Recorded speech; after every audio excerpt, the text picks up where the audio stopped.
Hello everyone, this is Taka from bigheadtaco.com, and I'm coming to you here from Hoi San Park in Togawan in Kowloon. And I've come here every year in the past, so this is my third year in a row. I've come here to shoot a video. It's my favorite local park here in Togawan, but every other time I've come here to shoot a video, I've been with Camera Girl, other than my vlogs. And so this is the first time I'm without Camera Girl.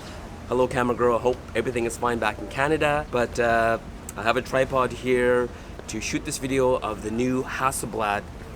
Actually, it's not even new. The Hasselblad, well, it's the back, the CFV-50c digital back, but it is attached to the back of a 503 CW, which has been around for a while. And this system, this camera system, has been around since like 1957. And so looking at it, it looks like this is an old Hasselblad. And back even in the film days, in the 1980s and 90s when I was shooting, this still looked kind of antiquated and old-fashioned. And in today's digital world, it looks old-fashioned but very retro and cool. But if you turn to the back, ta-da! It has an LCD screen, so it is digital.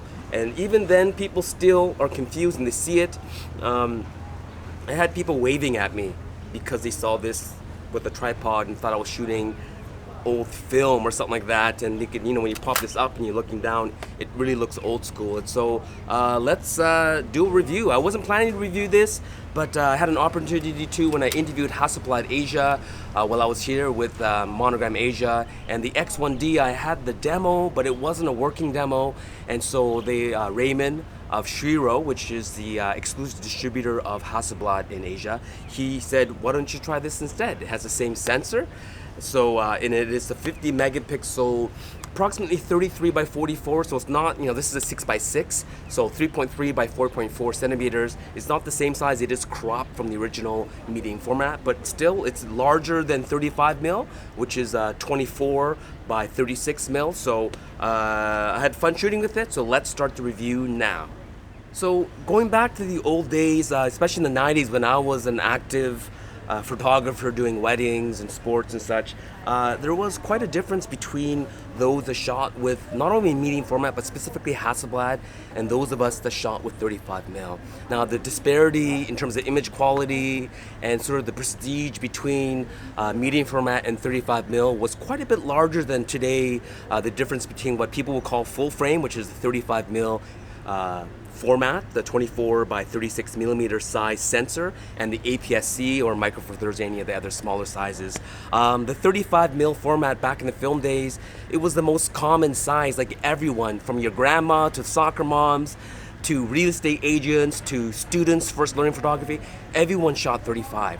And so it was not a big deal that you shot 35. The only thing is you had gussied up camera bodies with super fast autofocus and, you know, motor drives and stuff like that. But, you know, you couldn't hide the fact that in the very end, it was still 35 mil. And based on the lens in the film is pretty much what decided how good of an image quality your pictures were. But when you stepped up to medium format, and specifically the Hasselblad, there was quite a large jump in image quality, dynamic range, sharpness, all those sort of things. And those that were in the pro field when you were doing commercial work and weddings, there was a huge difference between those of us that shot 35, which I did. I did have a medium format at 645, but it was more for play and for myself. It wasn't for work. So if you were doing weddings, and you were aiming for the higher end weddings, so the $5,000 to $10,000 weddings, you pretty much had to shoot at least minimum. You had to have a medium format. So you had a Bronica, you had a Mamiya, you had a Fuji, or the king was really Hasselblad. And within certain circles of wedding photographers, certain clientele you're pursuing, if you didn't show up on your first meet with the Hasselblad, they didn't want you to shoot their weddings because they equated Hasselblad as the gold standard for shooting weddings. And same with, you know, doing certain commercial shoots. Some guys said they even showed up with a Hasselblad with an empty back just so it looked like they're shooting with the Hasselblad, and then they would shoot with their 35 mil stuff just because they knew that, you know, even back then, certain commercial work and certain wedding work, you can get away with shooting 35 mil, but there was this prestige, there was this bias towards shooting medium format, and again, Hasselblad was the gold standard. Now in terms of design, This has not changed much since 1957. It looks identical. Walking around down the street with this, as I mentioned, people were waving at me. You know, I had this on a tripod. A couple of guys gave me a thumbs up through a window thinking I was shooting film. And even when I showed the back, they're just like, what? They didn't really understand that this was really a digital back. So I just kind of want to talk about how, you know, there are certain cameras from the 50s that are iconic, or the 60s that are iconic now, that have now become either antiquated or have shifted over to digital. Meaning, like for instance, the Leica M system, film is still not dead, but it will no longer be where it used to be, and the prices will continue to go up, and selection will continue to drop probably. I mean, there's a bit more selection now after tons of it has been discontinued over the years, but it'll never be the type of selection that we had in the past, and that's fine, right? It's a niche product for hobbyists and certain fields that demand the use of film, which is shrinking and shrinking year by year. But something like this, it has not. Okay, so going back to Leica, the lenses have been resurrected because of the M mount has been found. There's digital M mount bodies now, so you can still use the old lenses and you can still shoot film, but really it's not being used in the commercial field as much, or at least it's never going to be the mainstream camera. And same with the Polaroids. The land camera, Fujifilm just discontinued their plant that started that was still producing the peel apart films, and the peel apart films now have been discontinued. The Impossible project is trying to bring it back, but if not, there's going to be literally tens of thousands of peel apart Polaroid cameras that will be of no use. Hasselblad, back in 1957, designed a camera where you have a lens. Now this lens has, it's a leaf shutter lens, so it has a built-in shutter in here. So you have your shutter speed, your aperture, and your focusing. It's all in the lens, it's not in the body. And so you have to turn this, right? Or you can even use this here like that. You could turn that, you can hear it cocking there. And when you press that, there you go, right?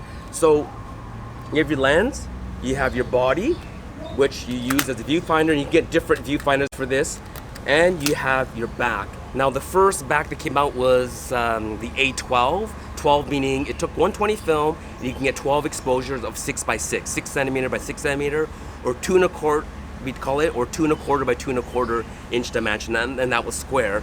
And then they added the A16, so it took 16 shots of 645, and then they added the A24, which took 24 frames of 220, and then I think there was even a weird 35 mil back that you can attach onto this. So back then when they decided to create this modular system, little did they know that in the future, when the digital revolution began, that they could still use this back and still attach it on, and here you go. Now that's the sensor. That is 33 by 44, and this is being used on all of the Hasselblad medium format cameras, including the new X1D. It is a 50 megapixel. I can't remember. It's 33 by 44 basically, so it's approximately 4:3 aspect ratio. Now by attaching this, so this is all old, okay, up to like from 1957 to now, you can use this, and then you can attach a digital back, and you can resurrect any of these older Hasselblads, including the Hasselblad that went to the moon.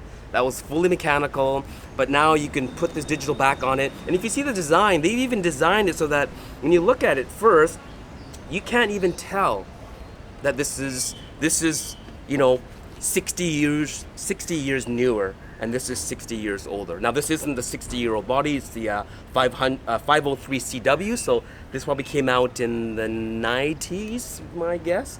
And on here is the standard 80 f2.8 Zeiss glass T lens, very sharp, very crispy. So I had an opportunity to shoot with this. 50 megapixels is a great amount of pixels to shoot with, and there are 35 mil digital cameras that shoot 50 megapixels, but because the sensor size is much bigger on this, you have larger pixels, which will help you get better dynamic range and lower noise, but the spacing between the pixels are also wider, which will also help with noise, because you know, as you gain up on your ISO, the pixels get hotter, and what happens is that it creates noise between the pixels. And so this, technically speaking, I'm sure that the new 35mm technology is so good that there isn't going to be some striking difference between shooting this, because first of all, this is not 6x6, right? It's 4.4 by 3.3 approximately,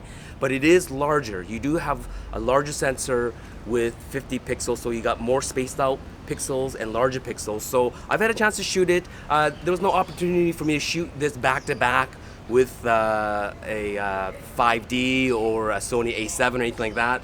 But from what I could see, it's amazing. And more than the fact of how great this image quality is the fact that if you have one of these older bodies, that you can still resurrect these older bodies and attach this back. Now, when they first came out, these backs were quite expensive. I think they were about 30,000 US, and now it's 10,000 US. And then if you think about the new Leica S system, that is I think it's a 30 by 45 sensor, so it's a little bit smaller in terms of square area than this one, and the body alone is 15,000 US.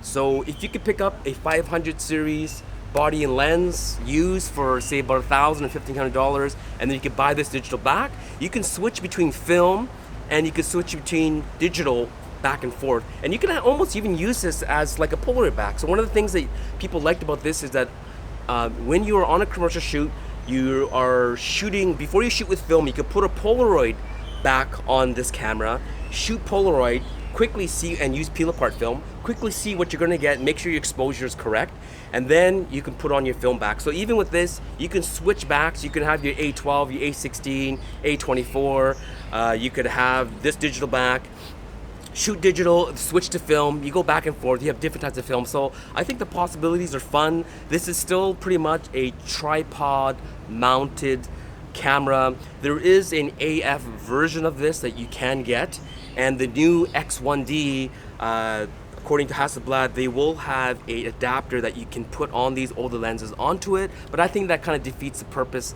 of this style of camera. This is great for shooting landscape, architectural, fashion. You know, the 6x6 was great for album covers because the albums were square, and album cover art in itself was its own sort of art form, I feel. And for magazine work, people like 6x6 because it allowed the magazines to decide later which way to crop it. You know, was it going to be a cover page so they can crop it vertically this way, or was it going to be a double page spread so they can crop it down this way here? So they allowed the commercial photographer to leave a lot of space along the edges so that they can decide which way to crop. Now this is now a 4:3 aspect ratio. You don't have that, so when you shoot this way, it is horizontal, I think. Yeah, so it's horizontal this way. So when you shoot, if you want to shoot vertical, you do have to shoot this way, and you can shoot like that. You can do live view on this, but it's a little bit odd in that you have to make sure that the plane shutter is left open, and as well, there's a weird thing where you don't need, all you need to do is turn this on, and then once you start shooting, it knows that you're exposing the sensor in here. But if you want to go anything less than 1/8 of a second shutter speed, you have to reprogram it so that it can handle slower shutter speeds, and then you can only pick it one by one. And of course, because this is a fully mechanical camera, there is no metering in here, so you do have to either handheld meter, or you can guess the exposure, which I was doing because I'm used to shooting ISO 100 or 400, so I was at most off by maybe 2 stops. So you look at the light, like right now, I say ISO 100, f5.6, and I would guess, you know, let's just say 1/125th of a second, and then, oh, it's a little bit over, then you just adjust because it's digital, right? And you can just immediately delete it because you're producing huge files. I found some of my raw files were like up to 70 to 80 megabytes per raw file. Now this can shoot JPEGs. The advantage of it is, I guess, you can, once you shoot it, you can zoom in and you can check for sharpness, but other than that, I actually just kind of turned it off. I didn't really need to see my JPEGs. This has a 16 gigabyte SD card, so you know, this is so well integrated. I couldn't even figure out first how to open it, and there you go. It takes CF cards. It'd be nice if they update this back. They'd have either the CFast, CF, and maybe an SD card in here. This can shoot video, but I wouldn't waste my time shooting video with this. There's no point. unless there are some really cool cine lenses that you want to shoot with it. And yeah, I mean, I was actually, when I was shooting with this, I was here, of course, to interview Michael Kenna, and he is a landscape photographer. He shoots with, it might even be this exact same model, probably a 500 series Hasselblad film camera. And so shooting with this on a tripod, looking down, it made me a more patient photographer. It made me shoot slower, and it kind of reminded me of the joy of landscape photography, because many of us that start photography, many of us start with landscapes, and then eventually, I shouldn't say eventually, but for me, eventually I got bored of it. I didn't like using a tripod, and I wanted to get into different things, sports, you know, fashion, commercial shoots, and then eventually you find street photography. But this reminded me back of the old days, and I had a lot of fun shooting with it. So thank you, Hasselblad Asia, thank you, SHRIRO, thank you, Raymond, for allowing me to play with this. I had lots of fun, and maybe next time I come back to Hong Kong, I'll have an opportunity to shoot with the X1D. And even still, you know what, I still may even come back, maybe borrow someone's A12 back and shoot some film and see what I get from it. Because, you know, shooting with the medium format, the full 6x6 or 2.25 by 2.25, you'll get amazing resolution with a high-res scanner. You'll get probably, I don't know, 100, 200 megapixels worthy of information per scan, because that's how large these sensors are. And that's why there are no commercially available digital sensors that take up this entire 6x6 space. So that's it.